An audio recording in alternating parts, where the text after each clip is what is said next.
So, revelations coming through how us women leak our energy, our vital, sacred nectar, our divinity, our sensuality, seen as sexuality, and why we do this.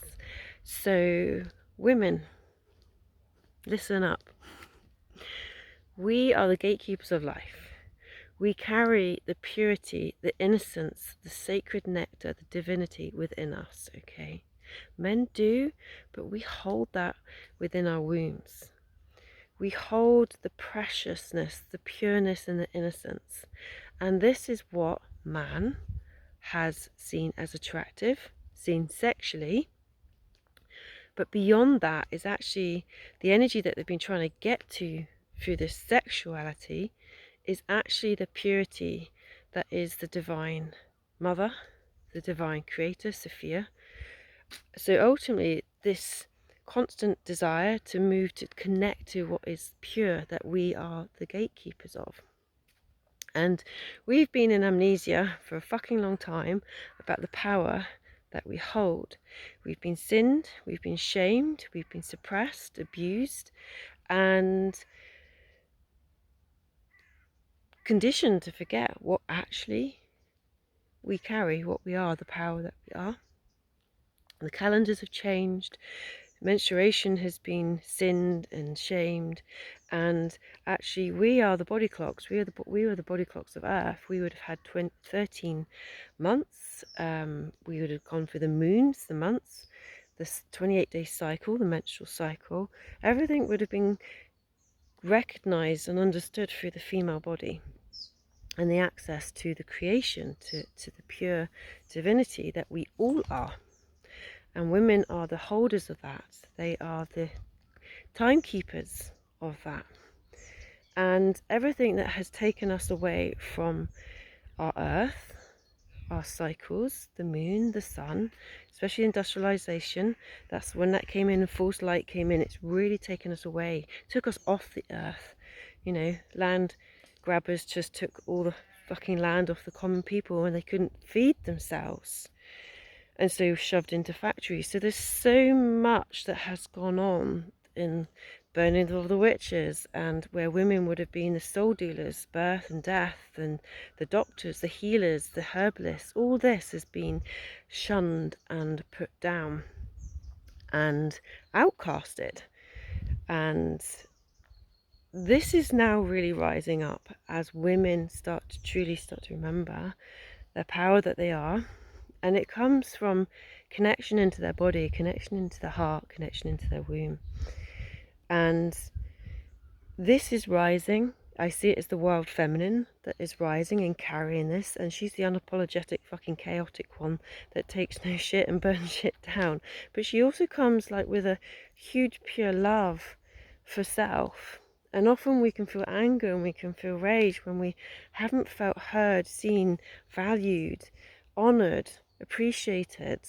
And that comes up for us to hear it as a voice of self-love and to find our boundaries, to look where we're leaking our energy, because we've conditioned to always be the provider, the giver, this constant like Cinderella martyr of one's energy. You know, you're here to provide, to give this energy, to put yourself last, because looking after self is selfish. There's so much conditioning that we hold that we are now becoming more conscious of. And our subconscious plays for 98% of our thoughts and actions. So we've got to tune into that subconscious and go, are you really aligned to my joy, my peace, my abundance? And start to rewire this through stillness, through breath, through meditation, through visualization, through really starting to listen to the body and the wisdom that it holds for us to remember who we are, to move through this soul amnesia. And I wanted to really point out that actually the sacred energy, that sexual energy, we see it as sexual. We either see it as we could produce children, or it's something sexual. Something even more than that. It's our divinity. It's our life force. It's the golden nectar of creation. It's the weaving fluidity that brings everything together. And like I say, us women have forgotten that, and we've been conditioned to think there's a price on it. So you either have children, or you know how attractive you are for a man's gain. And I'm not dissing men here, okay? There's beautiful men here in this world, but what I really want to show is where the separation of man and woman and divinity has really sort of, and the system that has created that, okay? Because, you know, a lot of men are unconsciously following these patterns as well without even, you know, realizing it. So women, through the what's been shown up is this abandonment, the rejection, the father wound, the masculine wound, and where that element of just trying to give more, to try and receive more, okay, the desire to be desired. And where do you come out of your boundaries and your self-worth for that need to be seen, to be valued, to be honored, and begin to recognize you're not in alignment to your truth and to yourself. And it's really, you have to go deep with these things. You have to give yourself time to self-reflect.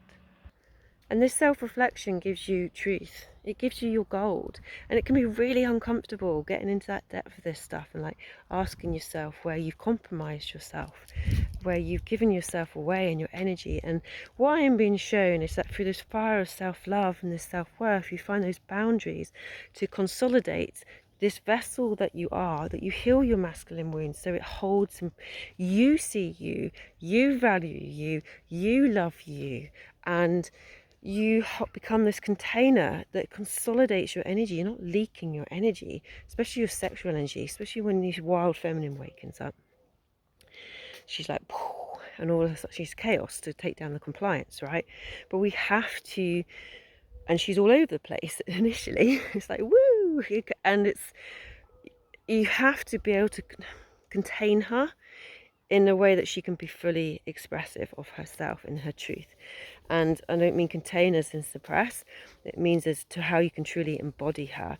And you have to bring in this self-authority. You have to look to see where you're giving yourself away, what cords you've created of attachments that you, because of the desire to be seen, to be heard, to be loved, to be held, all those survival patterns that we will have in our system, the fear, which isn't real, it's the illusion.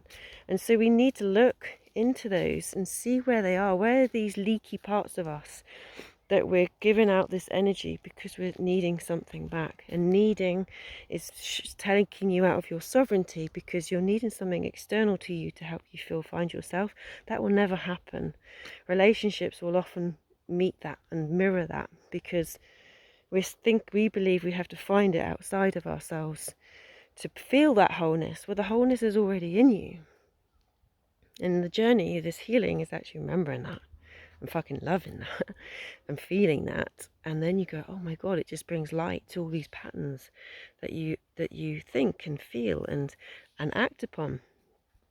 And this is where the beauty, and this is where the dance begins. I keep saying the dance begins because this feels like where the joy starts to happen.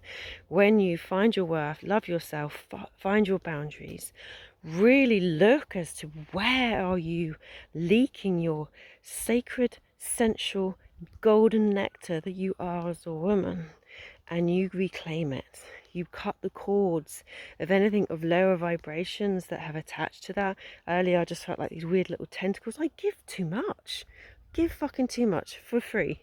Too much. Because it's that kind of admonish you, like you wanting to be seen, you wanting to be heard, you want to be valued, and it's just like, fuck this. Really? I own myself, I value myself, and actually people that want to meet me, they meet me there. And they value that, and whether that's in my business and they pay for that, and equally in relationships and things, that's where they meet us. So, and we just don't give our energy and power away. We women, we've got to remember how bloody beautiful and powerful and what we actually are, and this sacred nectar, this sacred energy of creation that has been sought for millennia because it ultimately creates. It's the life force. It's the most golden, sacred thing money can't even buy, right? But it has been commercialized. And so we need to remember this. We need to wake up to this. And the practices that I have been doing for this love to heal, which is the beginning, which is the stepping stone for all this, about willing to love myself, to say I loved myself 6 years ago, whatever it was, maybe 8, felt really uncomfortable. And so I said, I'm willing to love myself. And I like that. I can do that. It's where I want to go. I'm not feeling it. It doesn't feel true to me, but I'm willing to get to that point. So wherever you're at on that journey, allow yourself to be willing to find your peace, your love, your joy, your abundance, who you truly are. So putting that willing part in, however it is that you're actually desiring, and look at the layer of what you're desiring. Is it of love or is it fear? You might have to keep going through the layers to understand that. And anything that has an attachment of need, something external to self, it's a fear. And actually start being curious, inquire in self. What am I? What's within me that I need to awaken and unlock? And it is being in your body, it is through breath, it is through self-pleasure. All these parts where we start to really recognize and honor ourselves. My journey's been like body dysmorphia. And I'm just finally, like layer upon layer, really allowing myself just to be free in my body without the criticism and the judgment. And I'm the biggest I've ever been, but I'm like the happiest I have been with my body. And so, and my body isn't, my worth isn't judged by somebody external or some media or some, because I'm slightly older, I'm off the shelf, and fuck all of that. And it's just, it doesn't matter what you look like. It's how you feel in yourself. It's so important. And then you come to your body for a perspective that you do it for you, that you find your health, that you do it for your sensuality, your pleasure, and you claim it all for you. And that isn't selfish. That is being the goddess that you actually are. And unstoppable when we get to that point, ladies. So yeah, I'm on a bit of a revolution for women, the wild feminine revolution to awaken, for women to come into their power and actually really start loving it. Lots of love.